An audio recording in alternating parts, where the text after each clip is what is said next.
Olá a todos, muito boa noite, bem-vindos ao Torres Vedras Web, bem-vindos ao 6º programa 4 Dedos de Conversa. Estamos juntos para falar de temas que dizem respeito ao Concelho de Torres Vedras, que dizem respeito ao nosso dia-a-dia, enfim, que dizem respeito a todos nós. Depois de algumas picardias no último programa, hoje prometemos que a coisa vai ser mais soft, principalmente com o António Esteleira, que já não traz tantos gráficos, a ver, vamos, que é isso que vai acontecer.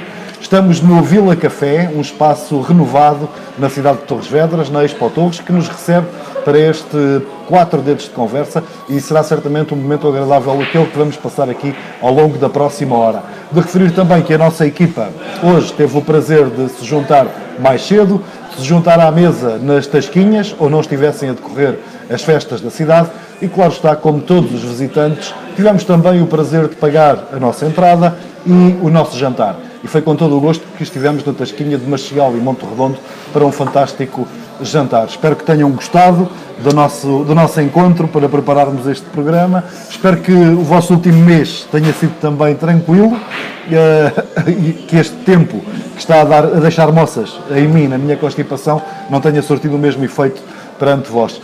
Cada um traz o seu tema, como é habitual, e depois temos temas que já fomos dando a conhecer ao longo dos últimos dias, mas para já, e o primeiro tema que se propõe à mesa é a saúde em Torres Vedras, sem antes darmos uma ronda para o primeiro boa noite, Sérgio. Boa noite, Sérgio, e boa noite a todos os ouvintes. Pronto, espero que também seja um programa em que possamos todos nós expressar aquilo que nos vai na alma, e espero que ali o António Esteleira me deixe falar mais um bocadinho desta vez do que me deixou há um mês atrás. Mas de facto foi um mês mais ou menos tranquilo e cá estaremos agora para debater essencialmente temas da nossa cidade e assim esperemos que seja um debate profícuo. Paulo, boa noite também. Boa noite. É garantido que o António Esteleira autoriza o Sérgio a falar um pouco mais, pelo menos foi isso que ficou combinado ao jantar, e portanto, obviamente que o debate assim será mais rico do que se calhar foi o último de há um mês atrás, em que o nosso Bolsonaro não deixou o Sérgio falar durante... Ele estava nervoso, foi antes das eleições. Mas de qualquer maneira, até porque penso que este painel tem ótimos temas para hoje, temas que dizem diretamente respeito à nossa vida do dia-a-dia no nosso concelho, e portanto espero que a nossa opinião possa de alguma maneira contribuir para que alguns deles possam evoluir de forma positiva. António Esteleira, boa noite.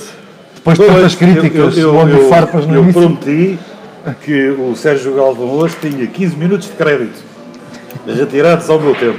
Ok, então vamos esperar para ver se isso agora, confirma. Continua autoritário, está igual. Não, agora estar-me a chamar de Bolsonaro, olha que Bolsonaro ganhou as eleições. Bom, mas isso é o primeiro ponto.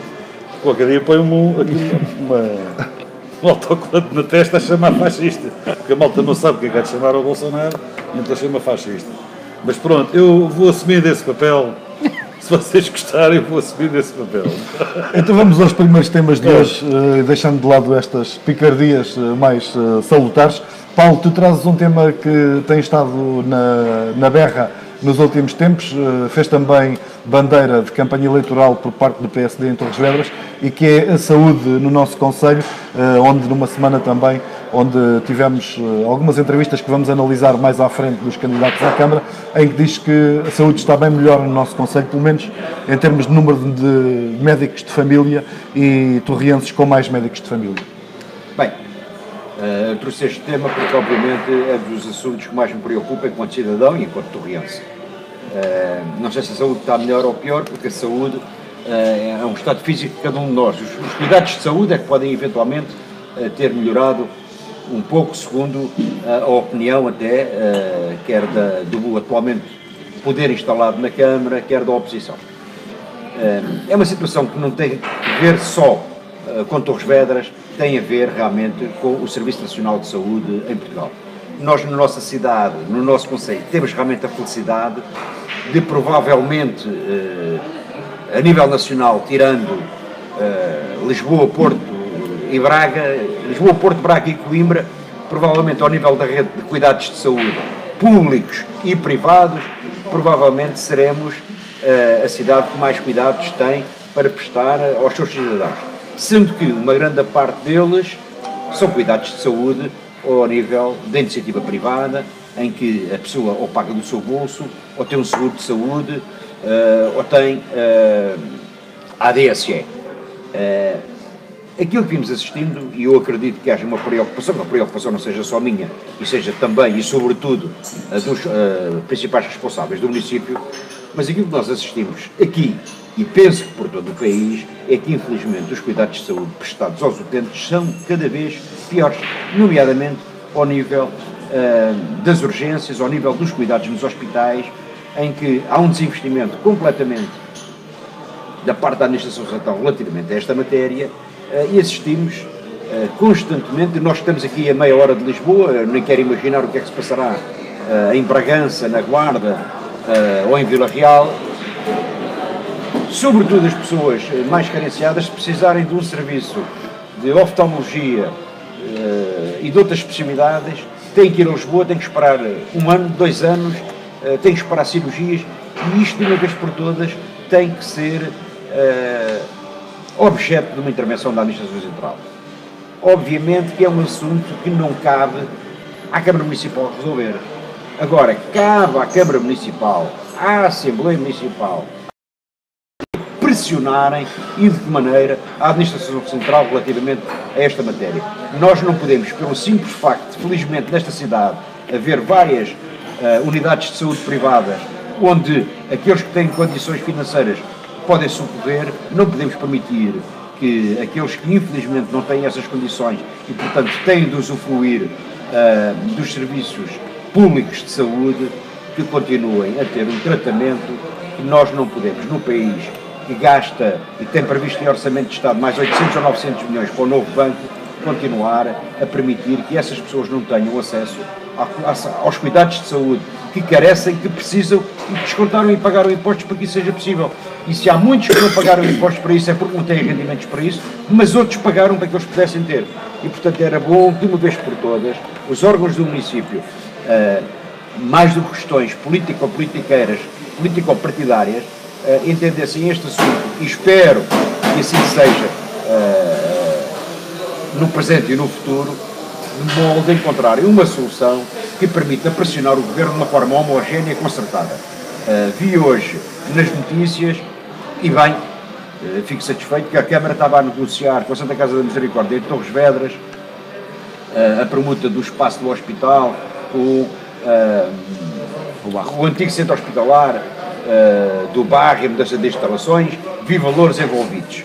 O apelo que faço, sobretudo à Santa Casa da Misericórdia de Torres Vedras, da qual também sou irmão, portanto, da qual faço parte enquanto associado sob a forma de irmão, é que o bom senso impere, porque os valores que eu vi envolvidos, obviamente que não podiam ter outra resposta por parte do município. É um espaço que fica em Torres Vedras. A Misericórdia de Torres Vedras, tal como todas as outras misericórdias, a sua função principal é estar ao serviço dos mais carenciados. Não podemos fazer disto um negócio, temos que ter um bom senso suficiente para que, em primeiro lugar, salvaguardando, obviamente, os interesses daqueles que se representa, mas tendo, em primeiro lugar, em mente aquilo que é a função destas instituições, do município, que é a prestação, neste caso, da saúde, do melhor cuidado de serviço de saúde privado e público que possamos dar aos nossos utentes. É óbvio que fico satisfeito de saber que vieram mais 9 médicos de família, infelizmente, para aquilo que é o dia-a-dia de quem tem que socorrer, nomeadamente do hospital, isso pouco ou nenhum significado tem, é uma melhoria, mas mais não é do que cumprir algo que não estava a ser cumprido, e, portanto, é uma batalha contínua na qual todos temos que nos empenhar de forma séria, e daí o meu apelo à Câmara, que, no meu entender, nesse aspecto teve bem, em obviamente declinar aquela questão negocial, um apelo à Santa Casa da Misericórdia de Torres Vedras para que, salvaguardando obviamente os seus interesses patrimoniais, não deixe de ter o bom senso suficiente para que, se calhar, possamos chegar a um entendimento com o Governo, nomeadamente ao nível de uma nova unidade hospitalar do Oeste, que, se houvesse condições, nomeadamente ao nível patrimonial, poderia ser uma forma de conseguirmos trazer o centro hospitalar do Oeste para Torres Vedras, coisa que, a não ser, dificilmente acontecerá. É este o caminho, António Estevarão? Um novo hospital em Torres Vedras para melhorar a nossa saúde? Não sei. Porque eu não sei quais são as condições que há no centro hospitalar de Torres, nem a capacidade tem, tem, nem a capacidade que poderia ter caso houvesse o tal acordo entre a Santa Casa da Misericórdia e a Câmara Municipal de Torres Vedras para ficar com aquele espaço e depois candidatar-se eventualmente a um programa do Governo Central e eventualmente com o apoio da União Europeia para melhorar esse espaço. Uma coisa eu sei, foi mais ou menos comum nas entrevistas que nós vimos dos políticos que aceitaram fazer com a Torres Vedras Web o balanço do primeiro ano, mandato a questão da saúde. E havia um denominador comum, toda a gente se queixava de uma pioria relativa dos serviços, sobretudo das urgências do Centro Hospitalar de Torres Vedras, e de uma melhoria relativa no número de pessoas sem médico de família. Eu apanhei o número, parece que há 3 anos havia 30 mil habitantes do concelho sem médico de família. Hoje, eu digo só porque isto é uma diferença muito grande, só há 7.400. Eu faço parte destes 7.400, mas fico contente pelos outros. Tu és um homem que vende saúde e portanto... Sim, tal e qual, obviamente. Agora, se as questões dos médicos de família estão a caminhar no bom sentido, falta essa reformulação do centro hospitalar. Eu já tive a oportunidade de dizer noutro programa, e eu trouxe dados que hoje não os tenho, que o sistema de saúde em Portugal tende para o colapso. O sistema vai colapsar. E eu da outra vez trouxe dados que hoje não trouxe, que tinha a ver com a percentagem de população que nós temos acima dos 80 anos, com a percentagem de população que nós temos acima de 70 anos, com a percentagem de população que nós temos acima de 60 anos. É uma percentagem muito significativa. O envelhecimento populacional está a contribuir para que... E o envelhecimento populacional está diretamente correlacionado com a procura de cuidados de saúde, não só nas urgências, mas também nos cuidados continuados e, mais tarde, infelizmente, nos cuidados paliativos. E, portanto, e também citei um estudo que diz que, a partir dos 65 anos de idade, em média, cada indivíduo só vive 2 anos de perfeita saúde sem precisar do sistema de saúde. E, portanto, o sistema de saúde, se não for reformulado, ele vai colapsar. Aliás, eu não tenho problema nenhum em dizer que ele não colapsou ainda pela participação dos privados, seja com parcerias público-privadas, seja sem parcerias. Se não fosse a parte privada, o sistema já tinha colapsado. Que ele está subfinanciado. Está claramente subfinanciado. Sérgio, os números do Esteveiro apontam para cerca de menos 20 mil pessoas sem médico de família no concelho de Torres Vedras. Nas últimas eleições, o PSD avançava com cerca de 18 mil torrienses ainda sem médico de família, o que quer dizer que num ano há mais 9 mil torrienses que já têm médico de família. Sim. Estes números a comprovarem-se são um bom indício para Torres Vedras. Sim, é um bom indício, mas nunca deixa... Havendo uma pessoa sem médico de família, não deixa de ser preocupante. E neste caso são 7.400. De facto, há uma recuperação significativa. Aquilo que o Paulo disse e bem, com a chegada de mais 9 médicos, obviamente, que fez reduzir e muito este número, mas enquanto o Conselho tiver pessoas sem médico de família, acho que nunca se deve baixar os braços, e acho que aí a Câmara Municipal, no seu todo, a Câmara e a Assembleia Municipal, têm feito um bom trabalho de pressionar o Governo nesse sentido.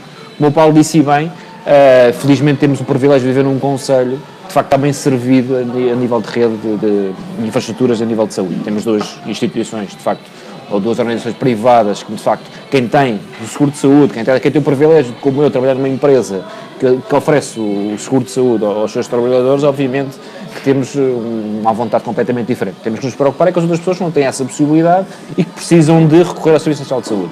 E aí, acho que o Estado tem a obrigação de cumprir, nomeadamente os pilares, ou o pilar de base do Serviço Nacional de Saúde, que tem a ver com os cuidados de saúde primários, que obviamente toda a gente tem que ter acesso a eles, assim como também deve definir, e penso que já definiu, mas deve fazer cumprir as tais linhas orientadoras que passam por um reforço das políticas de prevenção e diagnóstico precoce, dotar os centros de saúde com mais especializações dos meios complementares de diagnóstico e, obviamente, mais médicos de família, que caminhamos nesse sentido. Mas diria eu, e também concordo aqui com o Paulo Bento, dificilmente nós teremos um novo hospital em Torres Vedras. Eu penso, desta já longa história sobre um novo hospital a ser feito, será sempre numa localização mais central do Oeste e que responda a outros concelhos e não só a Torres Vedras. Há aqui uma oportunidade única, e sim, havendo esta permuta e havendo esta possibilidade de podermos ter o nosso hospital remodelado, e aí sim penso que, também ouvi na entrevista do Sr. Presidente da Câmara, em que refere que se está à espera de uma candidatura para a remodelação das urgências do hospital, e obviamente que se essa permuta acontecesse, se calhar tínhamos grandes hipóteses de facto de chegar aqui a um entendimento com a Administração Central e de facto ter aqui o nosso hospital com melhores condições, porque de facto quem lá trabalha dá o seu máximo certamente, quer médicos, quer enfermeiros, quer auxiliares, e se tiver melhores condições, obviamente será melhor para todos, quer para eles, quer para os utentes. E concordo, e acho que a Santa Casa aqui tem um papel importantíssimo de poder, se calhar, tentar fazer com que este equilíbrio seja diferente, porque está muito desequilibrado os valores que são pedidos, pelo que percebi, 25 milhões de euros mais o Hospital do Barro, é de facto algo exorbitante, e acho que não faz qualquer sentido. Acho que concordo com o Paulo. A Câmara Municipal muito bem, acho que sim, como é óbvio, não é algo que seja da competência da própria Câmara. E a partir do dia em que se encontra, ou seja, a Câmara já deve estar a fazer a ponte com a Administração Central por causa do Hospital do Barro, que também é da Administração Central. Portanto, se a Câmara está a ser aqui uma mediadora e a Santa Casa pede estes valores, acho que é um absurdo. Acho que devia de ponderar essa situação e acho que ganhávamos todos. Só queria chamar a atenção para o facto que também temos que realçar as partes positivas e em relação ao hospital, ao centro hospitalar do Oeste, que engloba, além de Torres, engloba as Caldas e Peniche, houve uma boa notícia há uns tempos que não foi valorizada, mas que é fundamental, inserida naquilo que deve ser uma nova política ao nível do Serviço Nacional de Saúde, que é fundamental para que se possa rentabilizar melhor os recursos. O centro hospitalar passou a EPE, para quem não sabe, a EPE é uma empresa pública estatal que permite o quê? Permite que, em vez de, como o Hospital de Torres Vedras e outros hospitais pelo país, nas urgências estivessem a pagar a empresas privadas, às vezes médicos, a 500 euros à hora para fazerem urgências, que era o que acontecia, e portanto o volume de despesas, nomeadamente das urgências, ao final do ano, somado, era uma coisa completamente exorbitante. Neste momento, sendo EPE, passando a ser uma empresa própria do Estado, mas é uma empresa com capacidade jurídica própria, em vez de contratualizar empresas que fornecem médicos à hora, pode contratar médicos diretamente, pagando-lhes, obviamente, o salário normal de um médico, e isso reduz substancialmente as despesas. E, portanto, bem gerido, poderia, se o hospital tivesse também condições físicas para isso, com as verbas que se gastavam antigamente nas urgências, se calhar incluir mais algumas possibilidades ao nível, nomeadamente das urgências, com as mesmas verbas que eram despendidas há 1 ano, 2 anos, 3 anos atrás. Infelizmente, provavelmente, estas verbas estão a ser canalizadas para pagar passivos. António Esteveiro, o teu tema desta semana são os espaços sociais. Voltamos a chover no molhado pelo terceiro programa consecutivo. Porque já se sabe mais dados do que se sabia o mês passado, onde tivemos uma grande discussão sobre isto, não é? Eu, enquanto estava aqui a arranjar as sobrancelhas e a pintar as unhas. E a pintar as unhas, estive aqui a fazer umas contas e já há valores do Orçamento de Estado. Portanto, eu não vou mostrar isto outra vez. Esse não, até porque é preto e branco praticamente. Não, nada é cores, são as áreas metropolitanas. Mas pronto, vou dizer que aquilo que estava previsto inicialmente no Orçamento de Estado, aliás, no Orçamento de Estado não, aquilo que o Matos Fernandes, o Ministro, tinha dito, é que havia 100 milhões de euros para os passos. Na área metropolitana de Lisboa precisavam de 65 milhões. E na área metropolitana do Porto, 25 milhões. E estava 90 milhões. Conclusão, sobrava 10 milhões para o resto do país. E o Sérgio Galvão teimava comigo a dizer que chegava. Pronto. Não chegava, Sérgio, é isso? Depois eu falo assim, agora, não gosto de interromper as pessoas. Com a verba no Orçamento de Estado que está prevista, a coisa ainda é pior. Porque em vez de 100 milhões, estão lá 83 milhões. Estão 83 milhões. Reduziu o valor. E mais. E está lá escrito que 60% deste valor é para reduzir os tarifários, ou seja, 49,8 milhões, e 40% é para melhorar a oferta, nomeadamente comprar material de transporte e eventualmente abrir novas linhas e novas carreiras, que dá 33,2 milhões. Portanto, isto para mim é claro, mas clarinho como a água, que não chega. e que nós, aqui no Oeste, vamos ser encavados. Isto já nem sequer chega para aquilo que estava previsto para as áreas metropolitanas do Porto e de Lisboa. Já nem sequer chega.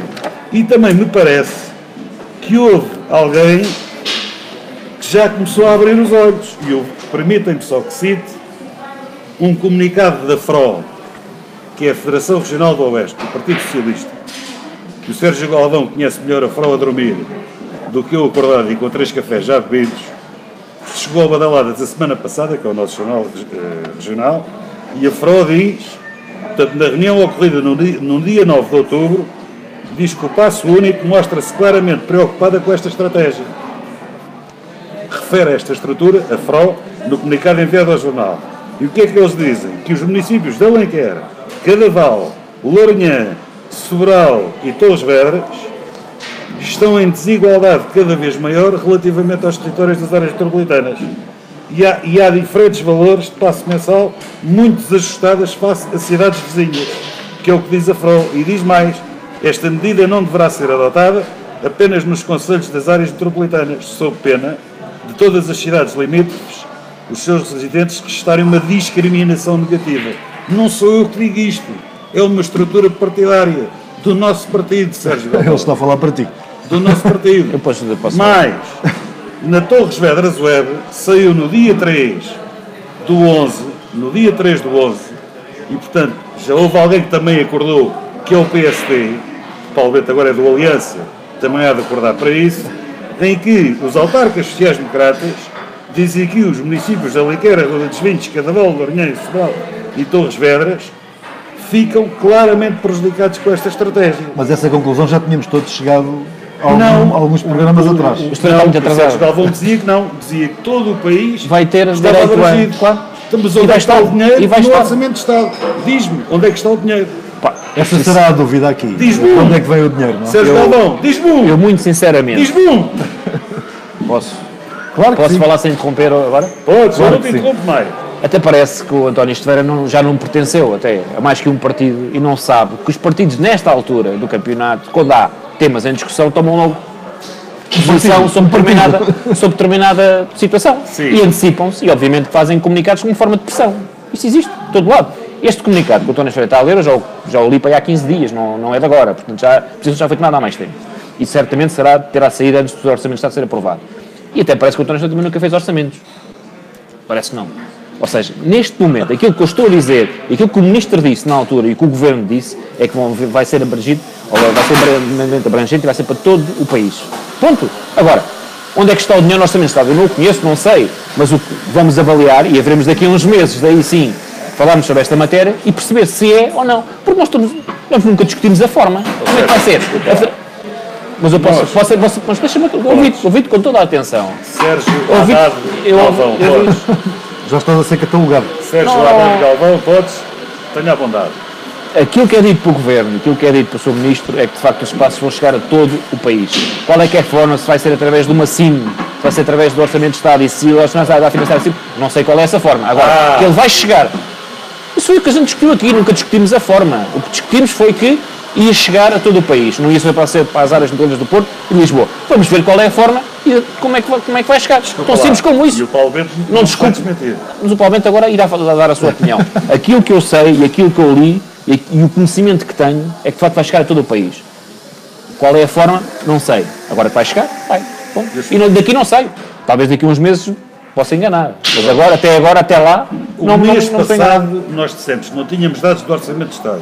O que eu te apresentei agora foi dados do Orçamento de Estado que são piores do que era na em termos estimativa. de dotação do que aquilo que se Então, previa. na tua leitura, nem agora, nem Lisboa, nem Porto. É o que me estás a dizer agora. Nem Lisboa, nem Porto. Já não chega. Foi o que tu disseste há um bocadinho. Chega. Então nem vai haver para Lisboa, nem Porto. Vamos ver se há. Vai, porque os... Não vai. Então se não chega, como é que vai? Sérgio, não vai ser todo o Orçamento de Estado. Serão as câmaras municipais a Tem que participar? participar também. As partes comunidades intermunicipais, como é as óbvio. comunidades Como é óbvio, porque intermunicipais isto tem que ser também. integrado, como é Calma. óbvio, não é? E o que nós tínhamos, o que tinha sido anunciado pelo Ministro, isto faz-me lembrar o processo do Infarmed. Isto é mais ou menos como uma Infarmed em que para o Porto era para vir à Agência Europeia do Medicamento, a Disneylândia, e depois nem sequer o Cirque Channel lá foi parar. E portanto, é um processo que começou mal e agora anda tudo à nora a ver como é que endireita isto. Porque o que o Ministro disse na altura é que nas deslocações intermunicipais era o Orçamento de Estado que suportava a redução dos passos. Nas deslocações intramunicipais eram as câmaras. Já não vai ser assim. E a dotação do Orçamento de Estado não chega, mas isso garanteu que não chega. Paulo, queres tentar desempatar? Vem do Orçamento de Estado, vem das comunidades intermunicipais, eu vem das câmaras mantenho a municipais. minha posição relativamente à última vez que falámos disto. Ou seja, mais do que a verba que está ou não contemplada em Orçamento de Estado, até porque sabemos que os orçamentos, como o Sérgio disse, nem sempre são, a maioria das vezes não são cumpridos, o orçamento é um documento previsional, é um instrumento de trabalho. Aquilo que eu ouvi o Ministro dizer é que isto teria que ser extensível a todo o país. Isto começou, obviamente, com duas ideias peregrinas de Lisboa e Porto, que são as duas estruturas mais bem organizadas ao nível do país e as que têm mais dotações orçamentais para os espaços de Lisboa e do Porto. Esta que é a verdade, foi assim que isto começou. Claro. Obviamente que o Ministro, pessoa certamente inteligente, percebeu que isto ia dar bronca ao nível do país, claro, e a meio disse que isto teria que ser extensível a todo o país. E foi com base nisso que eu disse que concordo e acho que devia ser uma política adotada de que as deslocações do município para o outro deviam ser participadas por igual em todo o país, não só para Lisboa e no Porto. Dentro do próprio Conselho, devia ser as câmaras a pagar. Esta é a minha posição e mantenho. Daquilo que eu sei, poderá ter havido alguma alteração em relação à ideia inicial do Ministro. Isto porquê? Eu vi uma publicação de um dos vereadores da Câmara de Mafra, em que diz que em orçamento, no dia em que aprovar o orçamento ao próximo ano, consignaram 1,5 milhão de euros para os espaços sociais. Claro. Eu não sei se nessa verba está incluído os transportes escolares, e o Sérgio sabe do que eu estou a falar, porque teve que fazer muitos orçamentos desses. Porque eu não acredito, mesmo que fosse só para os espaços sociais para Lisboa, que isso custasse 1,5 milhão de euros. Portanto, deve ser no pacote onde estão os transportes escolares inseridos. O que é facto é que o município de Mafra, integrante disto, vai participar. E há uma coisa que nós temos de definir claramente. Eu acho que a lei tem que ser para o país inteiro. Não pode ser nem para Lisboa, nem para Porto. Porque senão, eu como habitante de Torres Vedras estou a pagar o meu passe, que já é caro, para Lisboa de 165 euros. E estou a pagar o passe da Malta de Mafra, que passa a pagar, em vez de 140, passa a pagar 40. Agora, há uma coisa que nós temos que saber. É quem assinou este comunicado por parte do PS e quem assinou por parte do PSD, se nos municípios que dirigem no Oeste, neste caso são quatro do PS, um do PSD e um da CDU, que se estão disponíveis, e eu acho que era por aí que deviam ter começado, junto da Metropolitana de Lisboa, a dizer, nós queremos fazer parte desse pacote, nem que negociem através da Cimoeste, porque temos 67 mil viaturas a entrar todos os dias em Lisboa, índios daqui do Oeste, pagamos portagens, Sintra, Cacém, Amadora, ninguém paga portagens, e ainda temos que pagar os espaços mais caros. E, portanto, a possibilidade é de tentarmos chegar a um acordo com a área metropolitana para sermos integrados neste sistema em que os nossos espaços sejam equiparados aos outros concelhos. Agora, resta saber é se o nosso município e os outros também estão dispostos a entrar com a participação que os outros municípios vão entrar. E, portanto, estas coisas foram feitas, no meu entender, de ânimo leve a nível nacional. Claro. E agora estamos todos, porque vamos todos pagar tudo isto. Mas, Paulo Bento, sabes também como é que isto começou? Claro. Isto começou pelo Fernando Medina para a área metropolitana de Lisboa. E depois, foi o primeiro a chegar-se à frente. O Rui Moreira no Porto disse, eu também quero. Epá, e estava tudo caladinho, porque o Orçamento de Estado sustentava isto tudo. Epá, só que depois Viseu, Coimbra, Braga, tem milhares de pessoas a ir para o Porto, Oeste, quer dizer, começou tudo a mear e com razão, então, mas que é isto? Vamos pagar os passos dos outros. E portanto isto entrou numa roda livre em que ninguém sabe muito bem o que é que há de fazer isto. Está visto que é um assunto que tem isto para mim, muitas pedras para andar. Não, isto vai ter que vir a muito debate, isto vai trazer a todos e com razão. Exatamente. Isto vai passar pelo estimo, de certeza absoluta. Que eu não acredito que a área metropolitana de Lisboa queira enfiar lá acima ao oeste neste acordo. Agora que todo o país vai ter, vai. Sim. Qual é a forma? Vamos ver. Como já, isto está feito, a trafelice já está feita. Ainda bem que vocês concordam na vossa divergência. Mas também há uma coisa, o PSD, É uma mudança da parte dele. Exatamente. A primeira declaração. Mas ele é que tem razão. Sempre na parte, no pensamento dele, claro. A primeira declaração que eu ouvi do PSD disto era que se esticasse a área metropolitana de Lisboa para efeitos dos passos até ao entroncamento. seria um fenómeno. Exatamente, mais um. Seria um fenómeno. Outro dos temas para hoje, e é o tema do Sérgio Galvão, tem a ver com as notícias falsas que vão circulando, acima de tudo, na internet e nas redes sociais e que são facilmente multiplicáveis e partilháveis a qualquer hora do dia, e uma notícia falsa pode-se rapidamente tornar numa verdade absoluta para muita gente.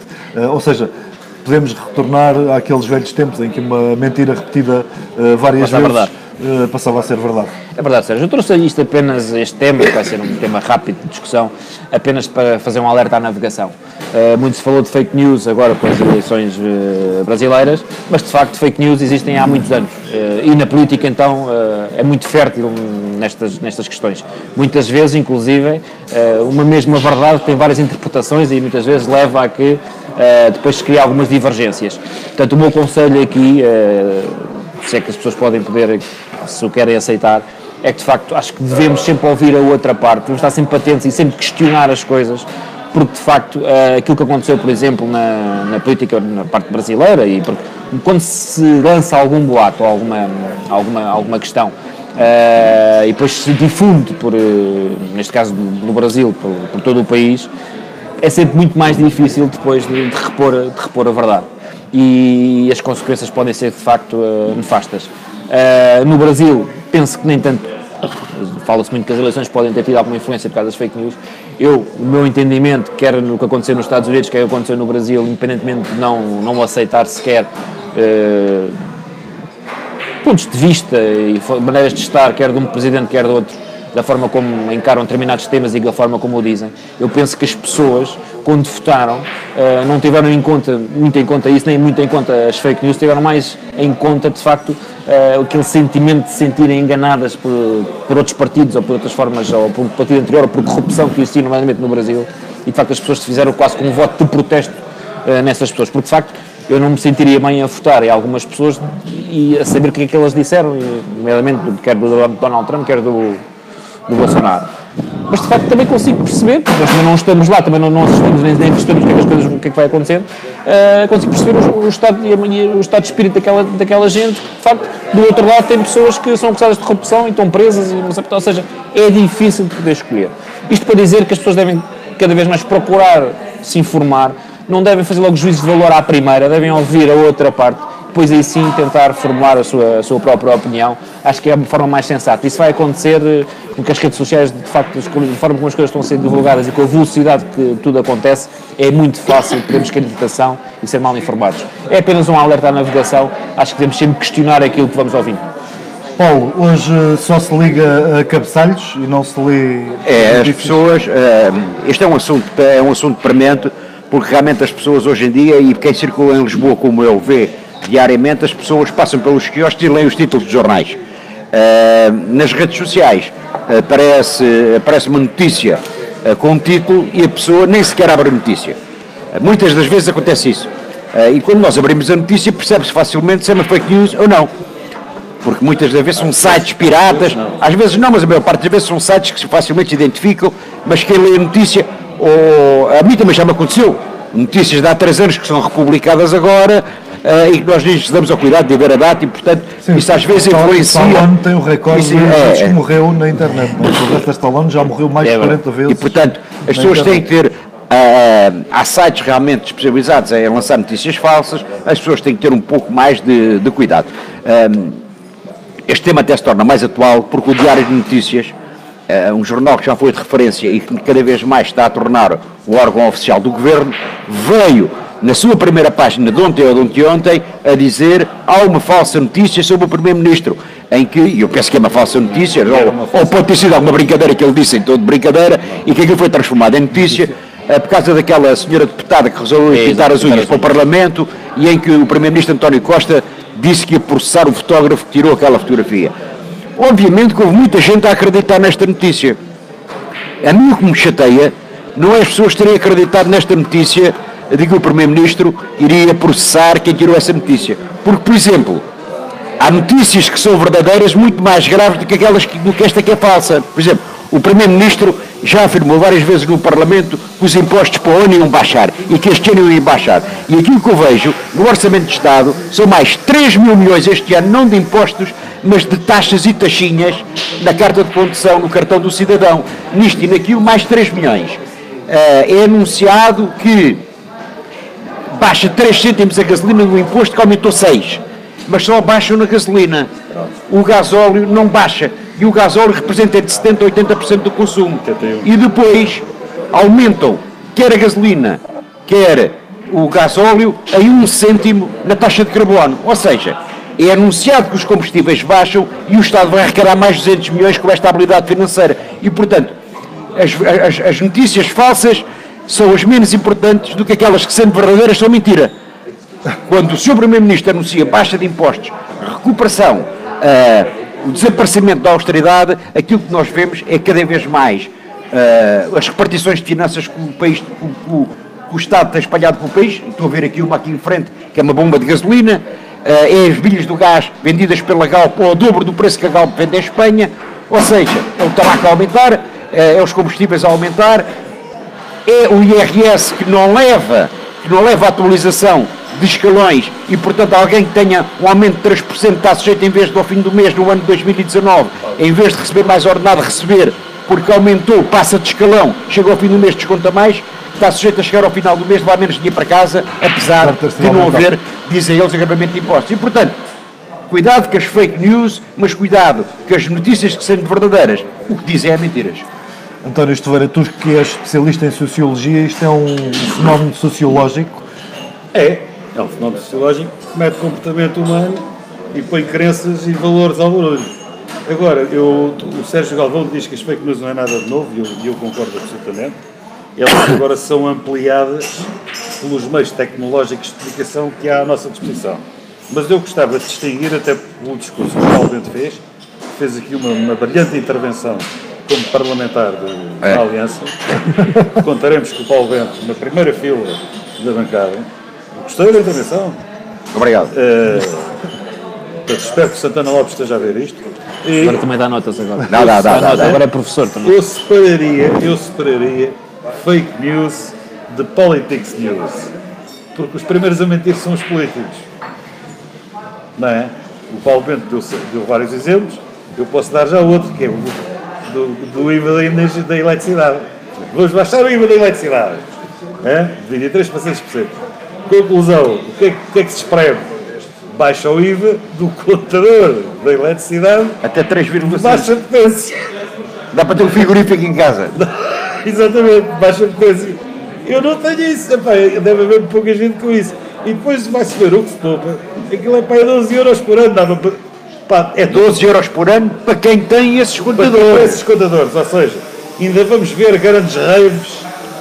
Raves party nas casas dessa malta que poupa esses 12 euros com eletricidade. Mas pronto, mas essas politics fakes sempre existiu, sempre existirão e as pessoas que a política está desacreditada. Não, mas é preferível dizer às pessoas que não há possibilidade de baixar os impostos. Mas estás-me a interromper porquê, pá? Peço imensa desculpa, Sr. Bolsonaro. Cuidado.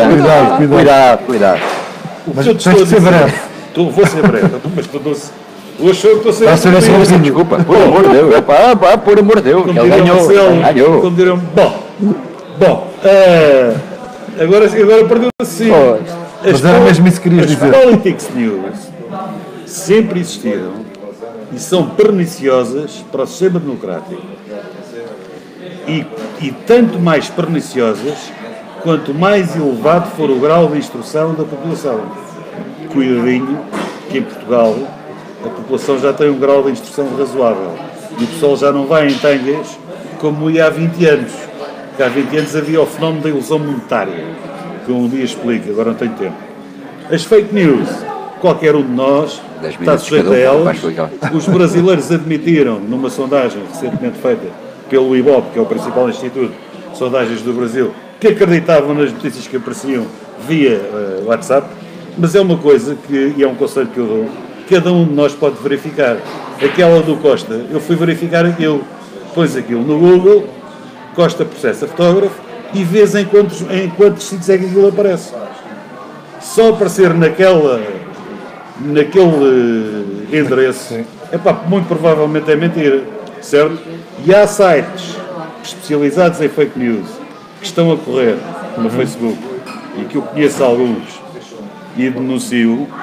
Há sites feitos por organizações políticas que se dedicam a fazer politics news e há sites de organizações de putos a brincar que também se dedicam a fazer isso. Portanto, isto está tudo. Claro. O que não se pode fazer é o que fez um estagiário de jornalismo uma vez que eu vi, em que a gente lhe perguntou assim, confirma lá, saiu uma notícia, penso que era no JN, e a gente disse-lhe, confirma lá se essa notícia é verdade, que é para a gente citar o JN. Passado meia hora, tu já confirmaste a notícia, estou farto de ligar para lá, ninguém bateu. Também nunca vai fazer isso. Exatamente, também não vai acontecer. Confirma uma notícia. Mas é fácil pôr aquilo no Google e ver se aquilo aparece em mais endereços. Se aparecerem mais endereços, a probabilidade de ser uma notícia verdadeira é maior. É evidente que essa do Costa é tão idiota que se percebia logo que era mentira.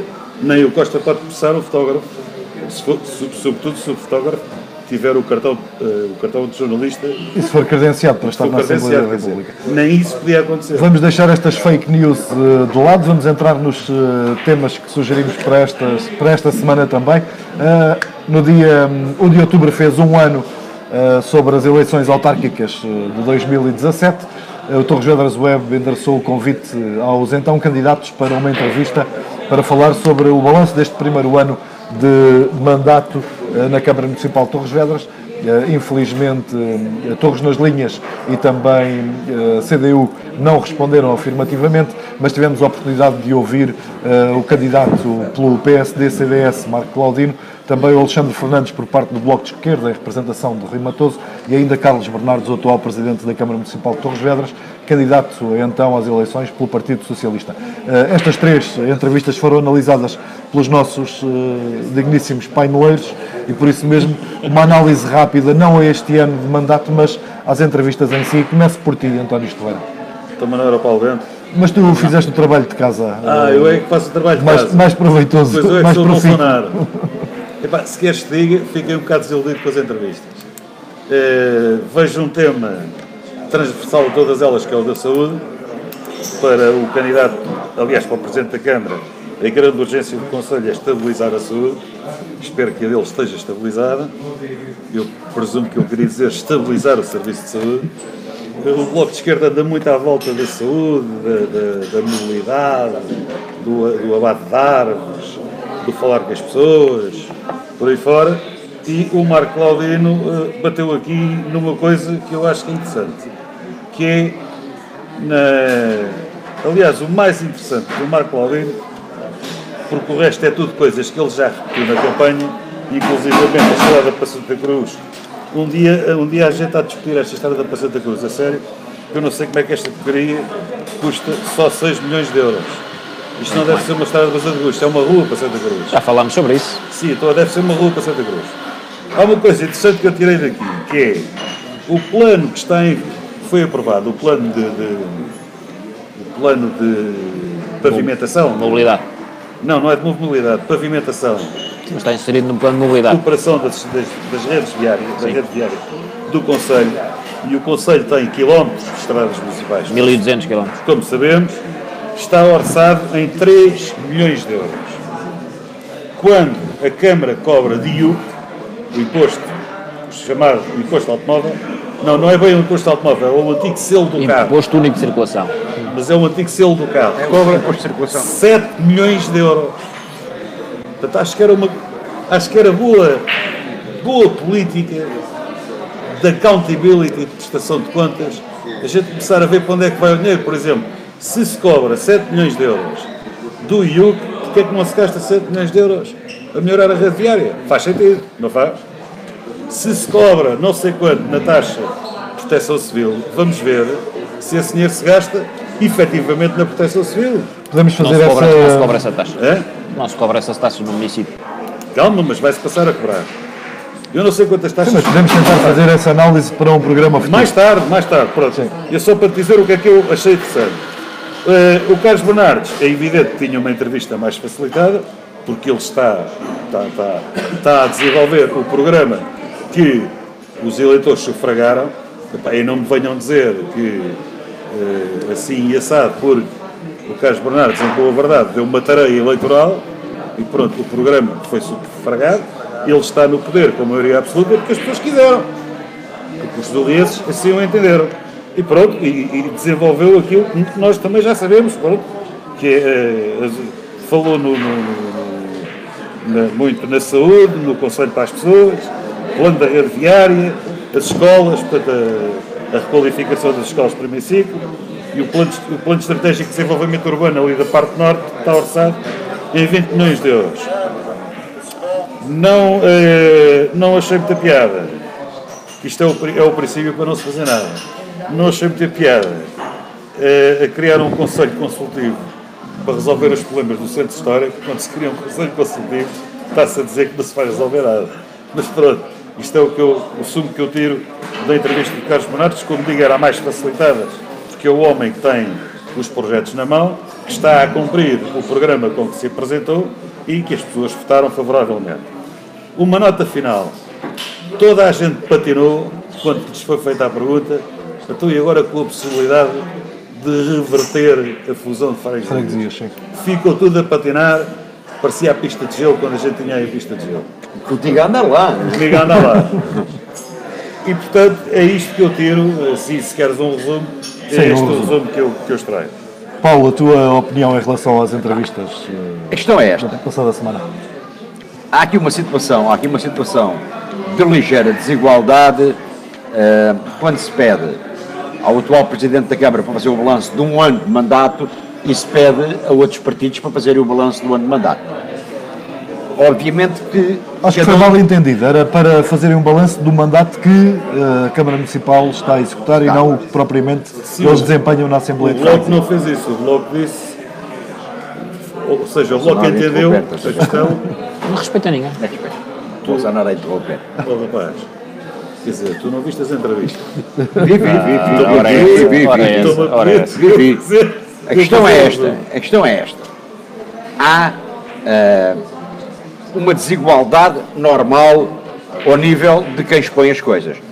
O Carlos Bernardes, enquanto Presidente de Câmara, quando faz a análise de um ano de mandato, não faz só a análise de um ano de mandato. Ele, quando está a falar naquilo que está a fazer, são coisas que muitas delas que já vieram projetadas, mal ou bem, concordemos ou não concordemos com elas, do mandato anterior, da qual o Carlos Miguel ainda foi Presidente, da qual ele já foi Presidente, da qual o Sérgio ainda foi vereador, ou seja, há uma continuidade que, quando está a falar, estamos a concretizar isto, em termos de timing, muitas delas, se calhar, nem começaram neste mandato, já começaram no anterior. Claro. E, portanto, o Presidente da Câmara não está a dizer nenhuma inverdade quando está a falar numa obra deste ano de mandato, mas quando é pedido aos outros para falarem do ano de mandato, a maior parte deles circunscreve-se a este ano de mandato.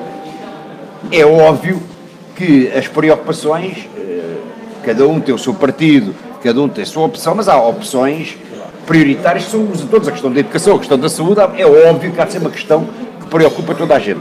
Mas a mim preocupam-me outras coisas que, obviamente,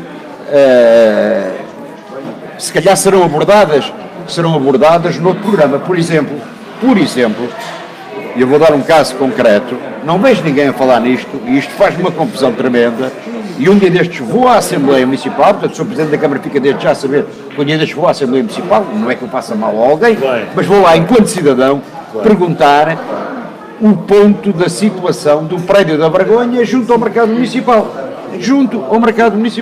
Eu acho que isto dá para fazermos um programa. Portanto, eu já saí da variação, vai para quase 6 anos. Naquela altura, antes de eu sair, aquilo era para estar tudo pronto e era para ser a loja do cidadão. A loja do cidadão. O prédio está por terminar. O prédio não é da Câmara. Hã? O prédio não é da Câmara. Não digas disparates. O prédio não é da Câmara, mas o terreno é da Câmara. Portanto, consulta ao processo. O promotor Na última Assembleia Municipal, o Sr. Presidente da Câmara informou que a Câmara está a enverdar esforços para resolver o problema e tem 2 ou 3 soluções para apresentar. Não, o problema não o quis fazer. É gravíssimo. É gravíssimo. Um prédio que já devia estar pronto há 6 anos.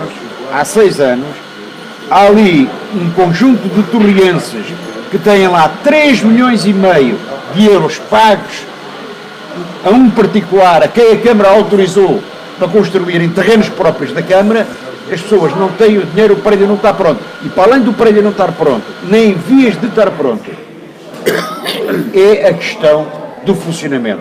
Eu recordo-me que quando o mercado municipal, o projeto foi aprovado, houve pessoas que questionaram porque é que não se fazia aquilo em fases separadas para não termos que passar o mercado para o Sporting Torres. Na altura foi dito que não se fazia isso por questões até de ambiente, não estarem a decorrer obras com o mercado municipal a funcionar. O que é facto é que está lá um mercado municipal a funcionar com um prédio que já devia estar pronto há 6 anos, que não está, em que dezenas de torrenses estão prejudicados e que eu não encontro perspectivas daquilo vir a ser resolvido. E o problema é que as únicas soluções que eventualmente irão ser possíveis de resolver aquele problema vão onerar e de que maneira os cofres da Câmara por falta de ter sido acautelado na altura própria.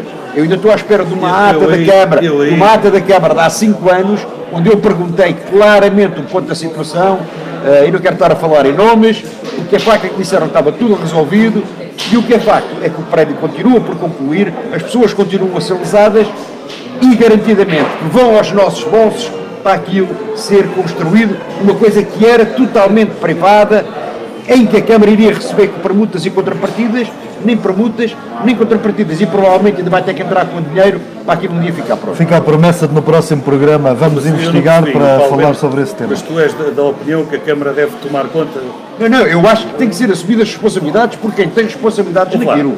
Mas tens que ver uma coisa, aquele prédio foi apanhado em cima da crise do subprime. António, quando for feito o programa sobre aquilo, eu estou documentado sobre aquele prédio todo. E portanto, vamos esperar por esse programa. Fica para o próximo mês. Mas vamos a esse programa. Agora, nem tanto ao mar, nem tanto à terra. Mas vamos deixar para o próximo programa esse tema, até para sabermos na altura já quais serão as propostas que o Sr. Presidente da Câmara anunciou que estava a negociar, mas que depois não as divulgou, isto na última Assembleia, na última reunião de Câmara da passada semana. Sérgio, a tua análise a estas entrevistas, muito rapidamente. Sim, muito rapidamente, muito telegraficamente. Concordo que, de facto, uma discussão sobre o tema do prédio no mercado e da anterior, futura, possível loja do cidadão, que se calhar já nunca mais vai ser, acho que é importante falarmos sobre isso, mas ficaria para outra oportunidade. 2 ou 3 notas muito rápidas. De facto, a preocupação de todos, daqueles que eu ouvi, é de facto a saúde e a educação, estou na base disso, e todos realmente disseram que de facto a saúde está melhor, nomeadamente da parte dos médicos de família, e de facto o Sr. Presidente da Câmara documentou-se bem dos projetos que aí vêm, nomeadamente para as escolas e de tudo aquilo que pretende fazer. Como disse o Paulo e bem, é a pessoa que tem todas as pastas e está na Câmara já há muitos anos também, e obviamente terá conhecimentos que outros não terão. Dando-me também uma pequena chega. Olha, há candidaturas a decorrer, não sei. Há candidaturas a decorrer também, claro. O António Esteveira falou no algo que o Marco Aldino falou, nomeadamente no Imposto Único de Circulação, e fazer este paralelismo entre o valor que se recebe em 4 anos e o que estava previsto para investimento num plano de mobilidade. Não podemos esquecer, e houve esse esquecimento, que também temos uns serviços municipalizados que não estão incluídos nestes 3 milhões, que fazem saneamento e que a seguir fazem alcatrouamento a seguir. Não podemos esquecer nos protocolos que são feitos com as juntas de freguesia para a construção de passeios e por aí fora. Há aqui valores que ficaram de fora dessa análise, ponto 1. Mas eu não era aí que eu queria chegar. Eu queria chegar é que acho que num orçamento não se deve fazer essas comparações. Percebo onde é que ele quer chegar, mas na minha opinião e da forma como o orçamento depois é distribuído, eu acho que uma análise política correta deve ser de quem está na oposição, e isso acho que nunca foi feito desta forma, que era olhar para o orçamento, como falámos há pouco e bem, e estou de acordo com o Paulo, é um instrumento de trabalho, é um documento previsional, e olhar para ele e dizer assim, eu oposição, eu não fazia isto, e agarrava nestes 3 milhões e fazia aquilo.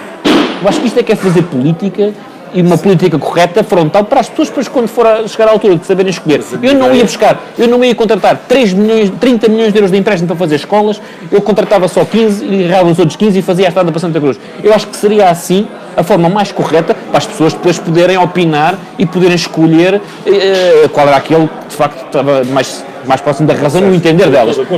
Mas deixa-me acabar um raciocínio, deixa-me falar, não me interrompas. Não me interrompas. Faz favor. Tens tempo para falar, porque uma sofrida, uma ansiedade. Sempre foste muito ansioso, lá está. Não tomou os comprimidos hoje. O único alerta com esta entrevista, e algo que me preocupa e já me preocupou desde o princípio, tem a ver com as contas do município. De facto, estão bem, já estão bem há uma série de anos e a tendência sempre a ficar melhor. Mas se nós cumprimos com a legislação que tinha na altura ali dos compromissos, se continuarmos nesta senda, é impossível haver um retrocesso nas contas do município. Só não o será se forem tomadas outras medidas e outros investimentos que depois a receita não chegue para eles e entramos aqui num precipício. Mas, se for cumprida a legislação e se o caminho continuar a ser este, dificilmente lá chegaremos. Portanto, espero que a coisa continue nesse caminho. Agora, para que é que me preocupa? Foi esta precipitação, no meu entender, de fazer muitas escolas em pouco tempo e ir buscar cerca de 30 milhões nos próximos anos para construir escolas. Eu percebo, e é um grande objetivo de quem está no poder de fazer escolas, eu concordo com ele, mas eu, quando saí da Câmara há cerca de 2 anos, eu penso, há 2 anos que de facto já não lido com estes números, mas o dividendo da Câmara era cerca de 14 milhões, 15 milhões de euros, e que tinha um custo de 1 milhão e qualquer coisa por ano entre amortização e juros. Para um orçamento da Câmara de 50 milhões, 40 milhões, era perfeitamente pacífico de amortizar e de pagar. Temo que daqui a uns anos, ao executarmos todos estes empréstimos, se os executarmos, que a dívida da Câmara passe de 15 para 45, ou para 40, ou para 35. E aí sim, este juro não vai continuar assim o resto da vida. O juro há de subir um bocadinho. E uma coisa é o juro subir um pouco quando está a 15 milhões, outra coisa é quando está a 30 ou 35. E aí a Câmara terá uma prestação significativa para amortizar nos anos seguintes, apenas para amortização de empréstimos e para juros. É isso é que me preocupa, porque acho que houve aqui uma precipitação. Eu acho que era preferível demorar mais tempo a construir escolas do que, de facto, usar a capacidade que a Câmara tem, que é excelente, de capacidade de endividamento, porque tem, de facto, financeiramente pode o fazer, mas acho que se tocou, na minha opinião, se isto for feito da forma como eu vi, ou como já vi nos órgãos de dimensão social, se isto for feito assim, temo que não teremos problemas agora, mas daqui a uns anos as coisas possam complicar. É essa a minha grande preocupação daquilo que eu ouvi das entrevistas. Concordo contigo. Resumindo, só 2 notas. Rápidas. 2 notas para ajudar a pagar. O Sérgio estava a pensar que eu era partidário da política do orçamento de base zero, que era isso. Ou seja, a gente recebe X de IUC e agora gasta. Não é isso. O que eu disse é que achava que isso era um bom princípio de accountability. Ou seja, cada taxa que se recebe por parte da Câmara, indexar uma porcentagem para taxa, aplicar. É uma contrapartida com um serviço. Vamos lá. E esse serviço tem que aparecer. Portanto, é mais nessa base. Concordo em absoluto com o que o Sérgio diz, com os riscos que a Câmara corre de entrar em sobreendividamento. Isso concordo. E uma coisa é certa: as taxas de juros vão subir, porque o programa de quantitative easing do Banco Central Europeu vai acabar. A Federal Reserve nos Estados Unidos já tomou a mesma decisão, que é fazer subir as taxas de juros, e, portanto, endividamentos de 33 milhões de euros pode ser complicado. Se bem que o Presidente da Câmara diga que, neste momento, as contas consolidadas para promotores, câmaras somares, estão impecáveis, há solidez financeira e há pagamento a fornecedores a um prazo médio de 33 dias, que é uma coisa que eu acho extremamente positiva. Resumindo, Marco Claudino perdeu uma oportunidade de mostrar que podia fazer uma política diferente. Carlos Bernardes saiu desta entrevista com peixe na água. Sim, eu penso que dentro dos 3 é normal e apenas com um ano de mandato. O Bloco de Esquerda, obviamente, que via-se que estava ainda algo inexperiente nestas matérias. O Marco não, o Marco já com alguma experiência, mas já tem mais anos disto. Mas, de facto, quem demonstrou destes 3 neste momento estar mais a par dos dossiês e do futuro do Conselho, e obviamente que esse, como disse o Paulo e bem, é a pessoa que melhor domina, foi de facto o Presidente da Câmara. Como não podia deixar de ser. Mas tem que se fazer justiça a uma coisa. Por isso é que os mandatos são de 4. Não, mas Não, quem não, De 4 é que se faz a análise. Não. Esta é a primeira, vamos tentar nós chegamos a ter daqui a um ano discussão. repetir. É extremamente difícil fazer a oposição no município. Obviamente. Porque quem está no poder, esse é o seu emprego. Neste ou de qualquer outro. Qualquer município, quem está no poder, esse é o seu emprego. Quem está na oposição tem que trabalhar e tem que dar mais do seu tempo para fazer a oposição. Por isso é que eu fui sempre partidário do funcionamento das autarquias, em termos de eleição e de órgãos da orgânica das autarquias, semelhante à Assembleia da República. Era eleita uma Assembleia e daí é que saía o Executivo. Vamos para outro dos temas, fica para outras O que núpcias. ele gosta mesmo é de falar. Exatamente, vamos para outro dos temas de hoje. Fomos jantar às festas da Não cidade. falamos das freguesias ainda, não? Ainda não. Fomos jantar às festas da cidade de Torres Vedras, que decorrem ainda até ao próximo dia 11 de novembro. Este ano com uma novidade, e é essa que trazemos para cima da mesa para discussão. As entradas são pagas, custam €1 de forma simbólica, e fizemos uma pequena sondagem também no Torres Vedras Web, com cerca de 350 participantes, em que apenas 29 pessoas concordam com o pagamento de €1. As restantes, portanto 325, discordam deste pagamento. A vossa opinião, meus caros amigos, é... E começo pelo Paulo agora. E peço que sejamos rápidos nesta análise. A minha opinião é aquela que eu já expressei através da minha página do Facebook, ou seja, não está, nem sequer vou discutir o valor. Podia ser 10 cêntimos, €1 ou 10 euros. Nem sequer vou discutir o valor, é uma questão de princípio. A única feira, o único evento, se calhar a par da Feira de São Pedro, que o município de Torres Vedras não podia cobrar o que quer que fosse, era nesta. Porque a base fundamental desta festa, eu aliás acho que ela se devia chamar Festa das Freguesias ou Festa do Conselho, porque nós viemos lá agora, que ela está representadas, são as tasquinhas das várias freguesias do Conselho, onde estão pessoas que retiram 16, 17 dias do seu tempo de lazer, das suas famílias, para trabalharem voluntariamente para a sua tasquinha, para angariarem receitas, para melhorarem a sua comunidade, ou desportiva, ou a comunidade local. Essas pessoas vêm para aqui trabalhar de borla. E é o município que faz as suas festas, cobra à população num evento, quando aqueles que lá estão a trabalhar, trabalham de borla. E, portanto, é uma questão de princípio. Não concordo, não é pelo valor, ninguém fica mais pobre por causa de €1, mas há questões que nós não podemos transigir. É na questão dos princípios. E, para mim, este é um princípio basilar. Respeitar quem está ali a trabalhar de borla é proporcionar melhores condições de trabalho, é proporcionar melhor publicidade para que as receitas possam subir, não é taxando com €1 as entradas. Porque isto tem a ver com opções. Tem a ver com opções. Eu não posso escrever na minha página no Facebook, refiro que há uns dias atrás, há umas semanas, houve um espetáculo de banda desenhada no São Paulo. Lindíssimo, por sinal. Lindíssimo, por sinal, que durou 3, 4 dias, houve um dia que foi prejudicado pela chuva, não deixou de ser um espetáculo de grande qualidade, onde tiveram, se calhar, 1.000, 2.000, 3.000 pessoas a assistir. O que é facto é que esse espetáculo, ao bolso dos contribuintes deste município, custou €74.000. E, portanto, o município que pode gastar €74.000 num evento de 3 ou 4 dias, não pode ser o mesmo município que cobra €1 aos milhares de pessoas que aqui vêm numa festa onde quem lá trabalha de borla. É a minha opinião, admito que quem pensa de forma diferente, a minha não me vou mudar, não é por causa do valor, é por questão de princípios. Sérgio. Eu queria recordar que as festas da cidade é uma realidade muito recente, tem 14 anos, penso que foi em 2004 que elas começaram. E começam na altura em que o Dr. Carlos Miguel assume de facto a presidência da Câmara.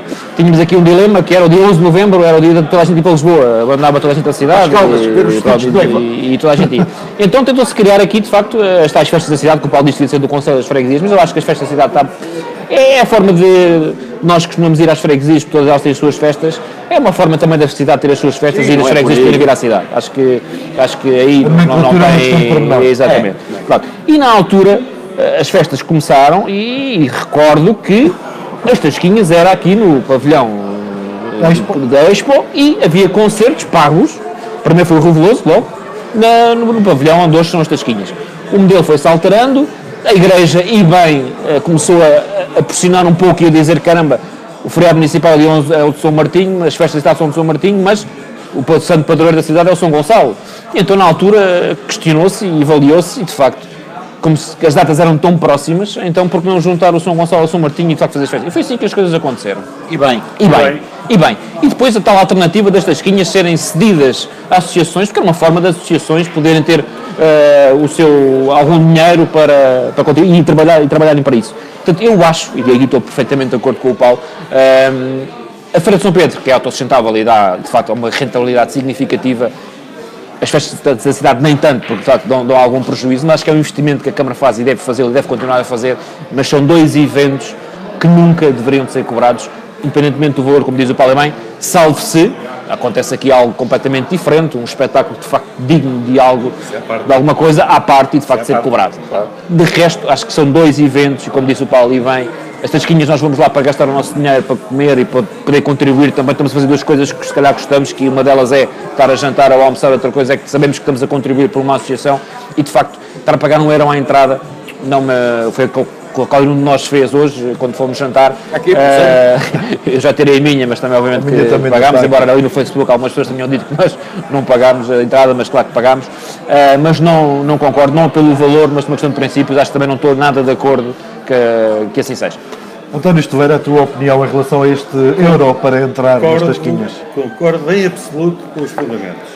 Quer com o fundamento histórico, da lógica das festas da cidade, quer com o fundamento que o Paulo Bento apresentou.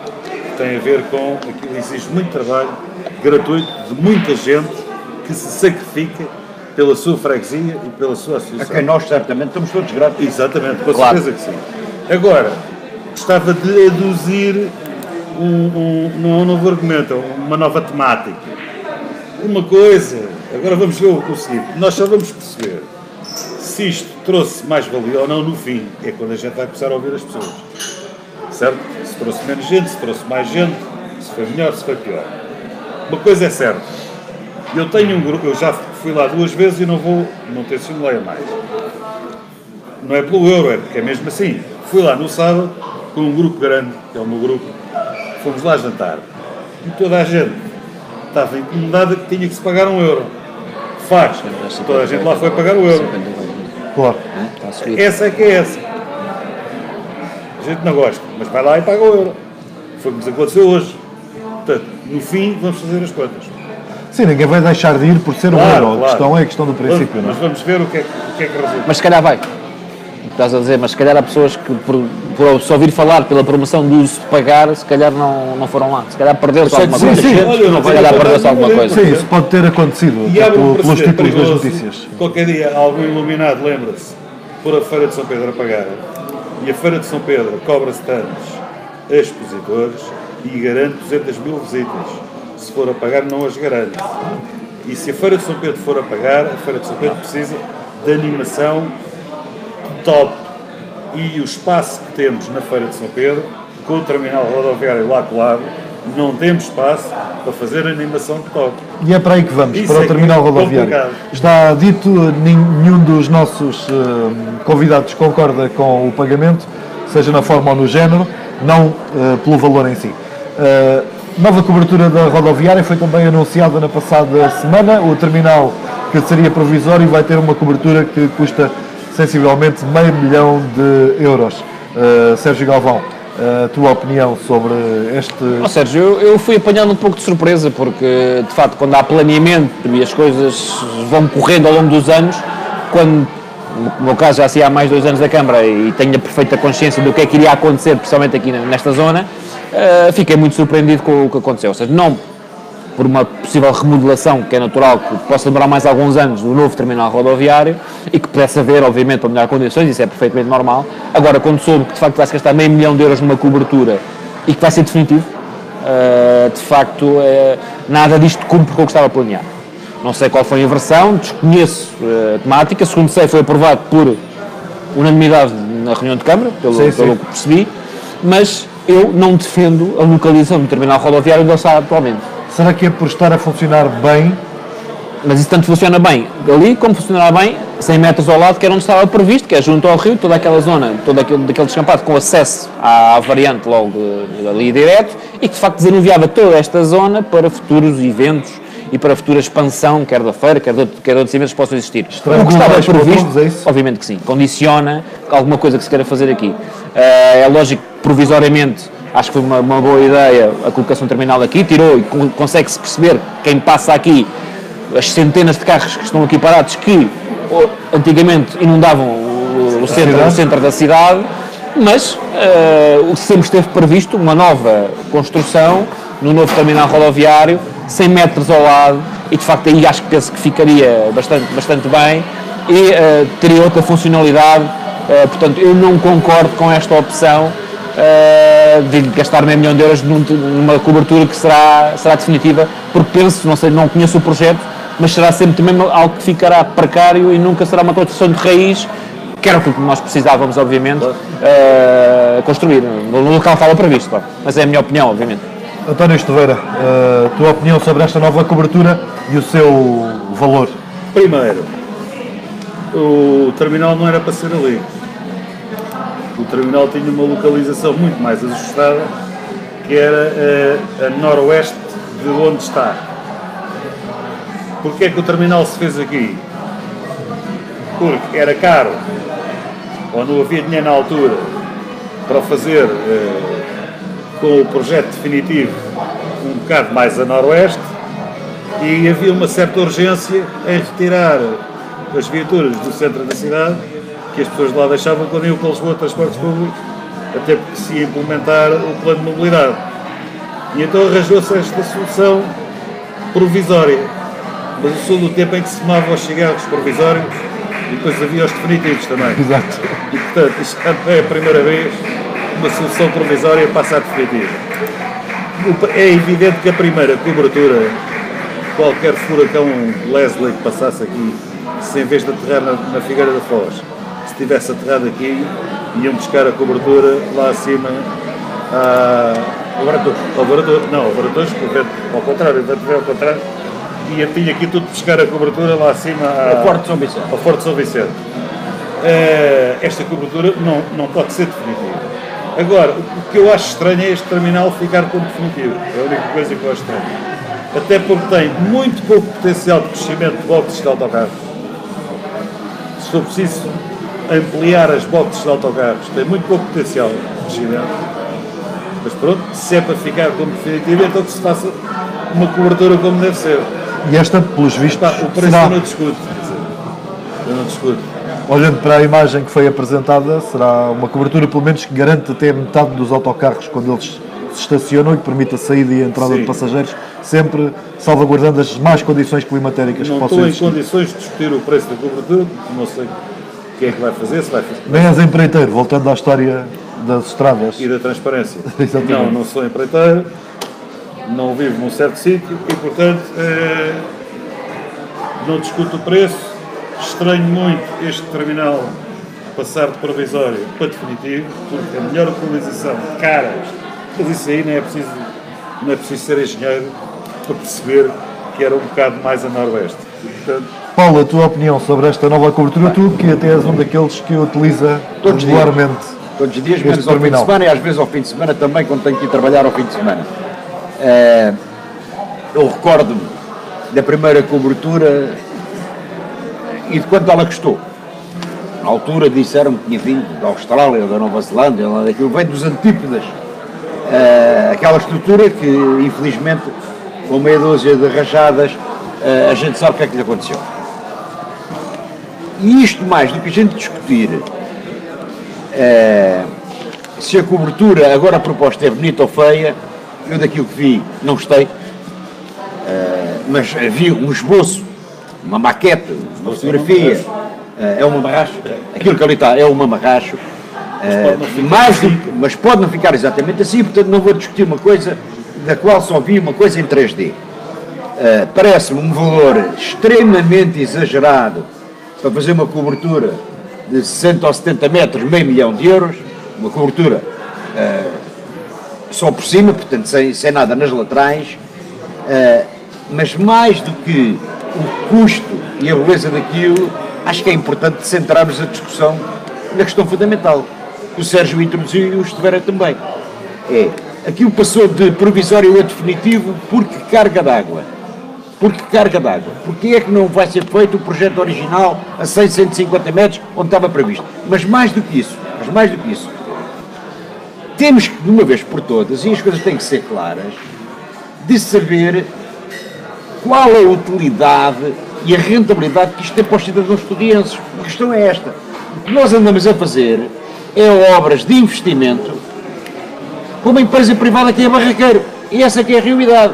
Não foi aberto nenhum concurso internacional para que possamos ter outra empresa a fornecer os serviços e, portanto, a Barraqueiro cobra-nos os preços exorbitantes para quem vai trabalhar para Lisboa, nada comparados com outra transportadora que eu conheça ao nível da região ou ao nível nacional. Cobras uns preços exorbitantes ao nível das férias do verão para quem vai para Santa Cruz. E ainda lhes fazemos as infraestruturas. Agora paga uma taxa pela utilização do terminal. Paga uma renda. Uma pequena renda. Não sei, mas paga uma taxa. Uma taxa. E também contribuiu para algumas obras que foram feitas aí quando anda-se a acabar. Lá, Isto, no meu entender, estranho o silêncio de toda a gente, a aprovação por unanimidade, se calhar tem dados que nós não temos e, portanto, não me quero extravasar muito sobre dados que desconheço. Estranho, de um minuto para o outro, ter passado do provisório para definitivo. Depois estranho aquela cobertura custar meio milhão.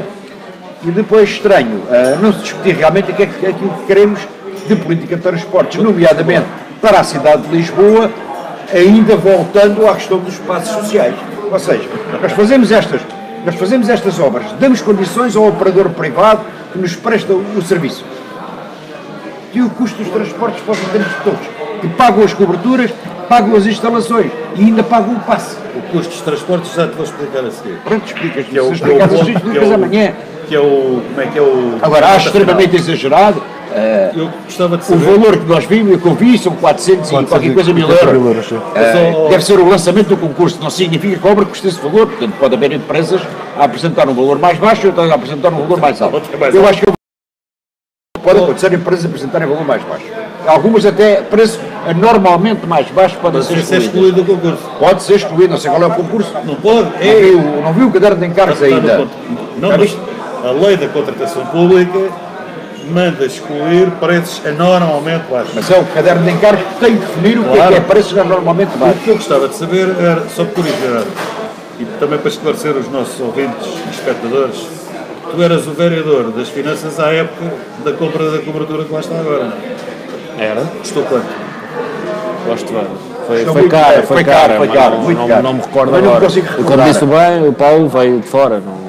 Isto foi para aí 200 mil euros? Ou... Não, ei, não. ei, 70 mil? ei, Julgo que anda epá, na não casa dos sei. 90 mil. Não me lembro. já. Julgo. Não Foi não caro, consigo foi precisar muito o caro. preço. Já foi há muito Foi da tempo. África do Sul, só Já foi, África do Sul. Já foi há muito tempo. Será algo que vamos ver no futuro. Para já, o que importa é que nenhum dos nossos paineleiros entende o porquê da passagem de Pai. paineleiros. Entendem a passagem de provisório a definitivo e consideram também Pode ter alguma explicação, Claro, nós vamos tentar sabemos. saber qual é e que consideram exageradamente alto o valor para a mesma cobertura. Vamos para as notas finais desta semana e começamos por António Bolsonaro Esteleira. Então, esta porra vai pegar o Bolsonaro. Vai. E lá está, é uma fake news. Vai, uma fake news. Não, muitas está na vezes. altura de criar um partido. Tá. Ganhavas. Está na moda agora e ainda cria um partido à conta disto. Bom, meus amigos, nota final, isto é um bocado cómico, não tem piada nenhuma, mas tem o seu ar cómico. Foi anunciado, isto tem a ver com as politics news, fake, não é as fake news, mas é as politic fake. O governo anunciou que o adicional ao ISP, que é aquilo que se paga do imposto sobre os combustíveis, ia ser reduzido, mas só para a gasolina. Eu quero fazer um enquadramento. Em Portugal consome-se entre os dois combustíveis em mais ou menos 81% de gasóleo e 19% de gasolina, mais palmo menos dedo. Portanto, então desconta 3 cêntimos à gasolina.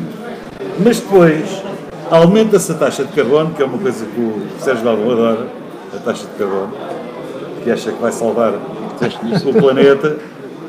E então Posso a gas- contribuir. Pequenas coisinhas podemos contribuir mas, todos para salvar o camarada, planeta. com certeza. Muito melhor, não é? E qual é o saldo disto? A gasolina baixa 2 cêntimos.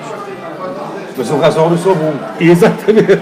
O gasóleo não leva nenhum desconto no adicional ao ISP e leva mais 1 cêntimo de taxa de carbono. E então aumenta 1 cêntimo. Conclusão. Houve quem tivesse reparado que o Isto é uma nota Estado... final, António Esteleira. Complicações É que para nota final eu vou convidar para escrever um texto sobre esse assunto. Não me interrompas.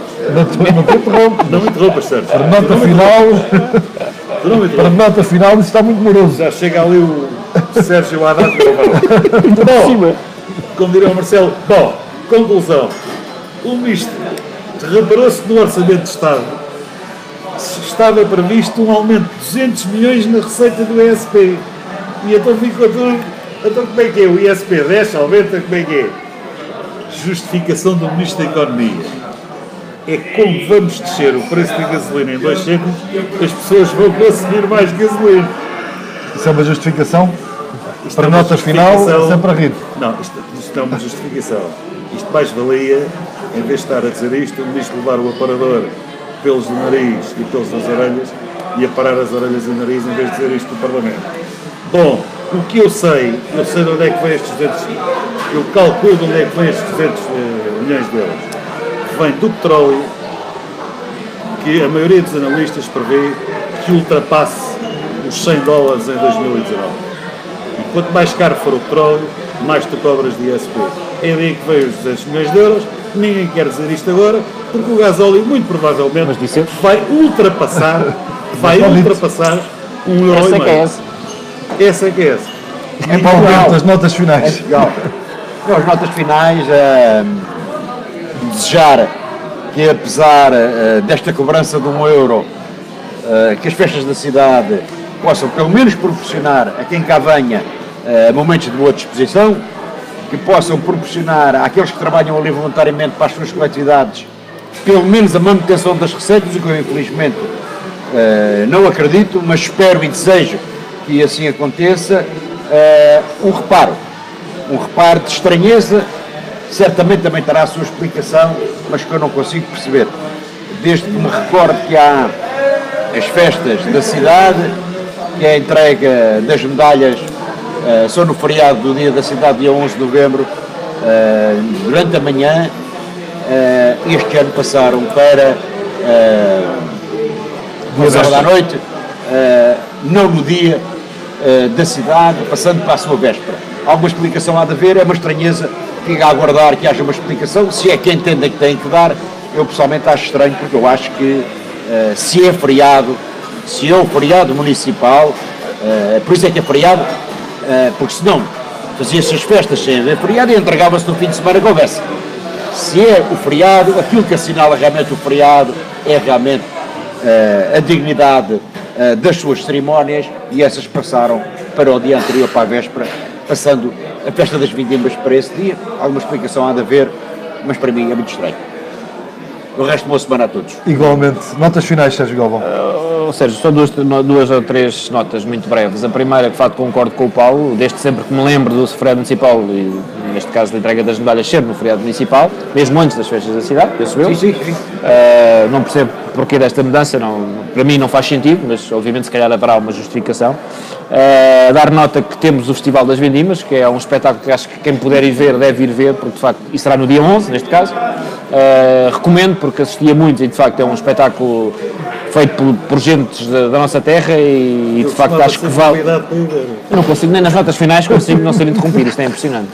Eu ia dizer agora a Está a seguir, chorar pelo Covid. eu ia agora dizer que tinha ficado feliz, tinha falado um pouco mais que na semana passada, sem ser interrompido. Há um mês atrás. Há um mês atrás. Mas mesmo assim não consigo. Pronto. É uma necessidade enorme de falar que é impressionante. Mas deixa-me só concluir, depois falas a seguir. E depois dar aqui uma nota muito pessoal. Penso que todos vocês conheceram, hoje faz 26 anos que faleceu o Sérgio Araújo, que era um grande amigo meu. E para além de ser um grande amigo meu, era um atleta de hóquei patins na física, que tinha 21 anos na altura, que faleceu num acidente de automóvel quando se deslocava para um treino, e foi ele e o Vítor Fortunato foram os únicos dois atletas que, ao envergarem a camisola da física, foram campeões europeus por Portugal. O Sérgio faz hoje 26 anos, todos os anos vou assumir, o tempo passa a correr, de facto era um amigo do coração e de facto gostava de deixar essa nota mais pessoal, obviamente, mas o Sérgio foi uma grande figura e houve pessoas que nunca chegaram a conhecer, porque já lá vão 26 anos, mas de facto era uma referência no hóquei patins, teria um futuro brilhante à sua frente e de facto falecer num fatídico acidente ali nas Barras há 26 anos, ao qual não teve culpa nenhuma. Queria deixar esta nota como em jeito de homenagem, porque as pessoas que estão no nosso coração nunca morrem e ele é um daqueles que para mim nunca vai morrer. Era só, muito obrigado. São essas notas finais. O António Esteveira diz, e bem, podem enviar as vossas sugestões de temas a qualquer dia, a qualquer hora, para 4dedosdeconversa@gmail.com. Hoje estivemos em direto, ao vivo e a cores do Vila Café. Muito obrigado à Marisa e também ao Cardoso por nos terem recebido aqui desta forma tão calorosa. Obrigado também ao Passon pelo apoio técnico na realização deste direto. Foi um prazer estar convosco. Regressamos daqui a um mês com temas bem quentes, obviamente com situações que vocês vão querer ouvir e, claro, ajudar a debater. Foi um prazer estar convosco. Boa noite. Façam o favor de serem felizes.